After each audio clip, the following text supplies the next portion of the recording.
Welcome to Defense Upcast, your weekly deep dive into the technology, strategy, and geopolitics shaping tomorrow's world. On October 16, 2024, a single phone call changed everything between two nations that had been brothers in arms for over 50 years. Bangladesh, the country India helped liberate in 1971, just canceled a $21 million defense deal. But this isn't just about money. This is about a friendship that's collapsing in real time, and the superpower waiting in the shadows to fill the void. To understand why this matters, we need to go back to 1971. When Bangladesh fought for independence from Pakistan, it was India that stood by their side. Indian troops crossed the border, fought alongside Mukti Bahini freedom fighters, and helped create a new nation in just 13 days. Over 3,900 Indian soldiers gave their lives for Bangladesh's freedom. For 5 decades, that bond held strong. India became Bangladesh's largest defense partner. Training programs, joint military exercises, intelligence sharing, border security coordination, the relationship seemed unbreakable. Under Prime Minister Sheikh Hasina, this partnership deepened.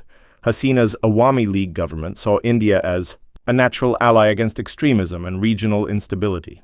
Defense deals flowed, economic ties expanded, everything seemed stable. Then came July 2024. What started as student protests against government job quotas exploded into something much bigger. Within weeks, Sheikh Hasina was forced to flee to India. An interim government took power, led by Nobel laureate Muhammad Yunus. And that's when everything changed. The canceled deal wasn't massive by global standards. Ours 180 crores, about $21.5 million US dollars. It involved anti-drone systems and possibly small arms ammunition. But the symbolism? Absolutely devastating. This wasn't a routine procurement. Cancellation. This was a message.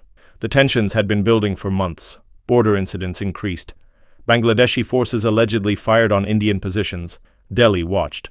Nervously, as centuries-old communities faced intimidation. India's Ministry of External Affairs issued statements expressing deep concern. But the Yunus government pushed back hard, calling India's comments interference in internal affairs. The diplomatic language was polite. The underlying message was ice cold. Then came the real alarm bell. Bangladesh started making overtures to Pakistan and China, the very nations India considers strategic rivals. Pakistani officials visited Dhaka. Chinese investment proposals arrived. Suddenly, the geopolitical chessboard was shifting. China has been eyeing Bangladesh for years as part of its string of pearls strategy, a network of ports and bases encircling India. Chittagong Port, just 400 kilometers from Indian territory, could become a Chinese naval foothold. For India, this isn't just about one cancelled contract. It's about losing strategic depth in its own backyard. Bangladesh controls crucial territory between India's northeast states and the rest of the country. The Siliguri corridor, India's vulnerable chicken's neck, is just 22 kilometers wide at its narrowest point. If Bangladesh aligns with China, India faces encirclement. Chinese influence in Pakistan to the west, Chinese presence in Bangladesh to the east, and Chinese naval power in the Indian Ocean to the south. Indian military planners are now gaming out scenarios they thought were impossible just a year ago. What if Chinese radar stations appear on Bangladesh soil? What if the next crisis in India's northeast sees Bangladesh close its borders? What if Chittagong becomes another Hambantota, a civilian port that quietly gains military capabilities? The Rs 180 crore deal was small, but it was a test. Bangladesh chose to fail it. The ripple effects are already visible. India's neighborhood-first policy, its strategy to maintain friendly relations with South Asian nations, is facing its biggest test since independence. India is Bangladesh's second-largest trading partner, with bilateral trade worth over $15 billion annually. But trade can't buy loyalty when politics turn toxic. Bangladesh knows India needs their market almost as much as they need Indian goods. Militarily, India is already adapting. Defense budgets for northeastern commands are being reviewed. Surveillance along the Bangladesh border has intensified. Naval assets in the Bay of Bengal are being repositioned. There's also a larger game at play. The United States and its Quad partners, India, Japan, and Australia, see this as another example of China's influence expanding. Bangladesh becomes another case study in Beijing's playbook. Identify economically vulnerable nations, offer massive infrastructure loans, gain strategic leverage. The question now isn't whether India and Bangladesh will repair their relationship. It's whether they can before the damage becomes permanent.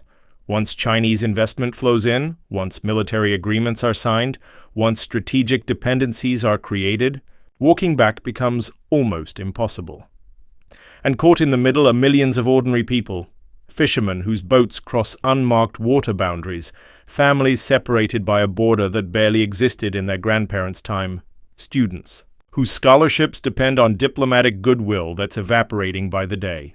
In 1971, India and Bangladesh wrote one of history's most remarkable stories, a war fought not for conquest, but for liberation.